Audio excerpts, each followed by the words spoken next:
Hey guys, welcome back to my mini blog. আশা করি তোমরা সবাই খুব ভালো আছো, আমিও খুব ভালো আছি।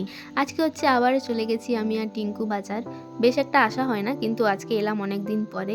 তো এসেই প্রথমে টিঙ্কু এখানে পেঁয়াজ রসুন সব কিছু কিনে নিয়েছে। আর আমার হচ্ছে বাজারে যাওয়া মানেই মাশরুম আমি কিনবই। তো প্রথমে এসে হচ্ছে আমি মাশরুমটা কিনে নিয়েছি, তারপরে যে টিঙ্কুর সাথে ঘুরে বেড়াচ্ছি। আর এদিকে হচ্ছে টিঙ্কু আজকে থলি নিয়ে যেতে ভুলে গেছে, তো এখানে আবার চলে এসেছি আমরা একটা থলি কেনার জন্য।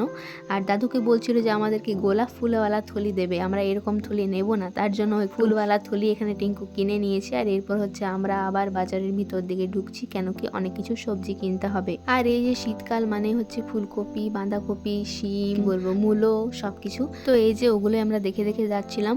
আর এখন গাইস আমার একটা কথা মনে পড়ে গেল, ছোটবেলায় আমরা শীতকালীন সবজির নাম লিখতাম, গ্রীষ্মকালীন সবজির নাম লিখতাম, বেশ মজা লাগতো। আর দেখতে দেখতে কেমন ছোটবেলার দিনগুলো পেরিয়ে এলাম। কি আর করা যায়, সময়ের সাথে সাথে সবাই বড় হচ্ছে, সামনের দিকে এগিয়ে যাচ্ছে। আর এখানে হচ্ছে আমি দুটো মাছ দেখতে পেলাম, আর যতদূর সম্ভব এই দুটো হচ্ছে ইলিশ মাছ। তো আমি টিঙ্কুকে বলছিলাম, আর আমাদের এদিকে হচ্ছে ইলিশ মাছ সেরকম একটা বেশি দেখা যায় না। আর ইলিশ মাছ সত্যি কথা বলতে এখন পর্যন্ত আমি খাইনি। তো টিঙ্কু বলছিল যে না, ওটা ইলিশ মাছ নয়। তো আমার মনে হলো ইলিশ মাছ।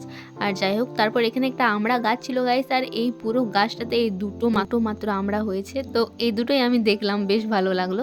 তারপর হচ্ছে গাইস এই যে এখন হচ্ছে বাড়ি ফেরার পালা। আর এই যে এখানে যে প্যান্ডেলটা দেখতে পাচ্ছ, এখানে কিছুদিন আগে হচ্ছে একটা লোক মারা গেছিল, তো ওই লোকটারই শ্রাদ্ধ হচ্ছে।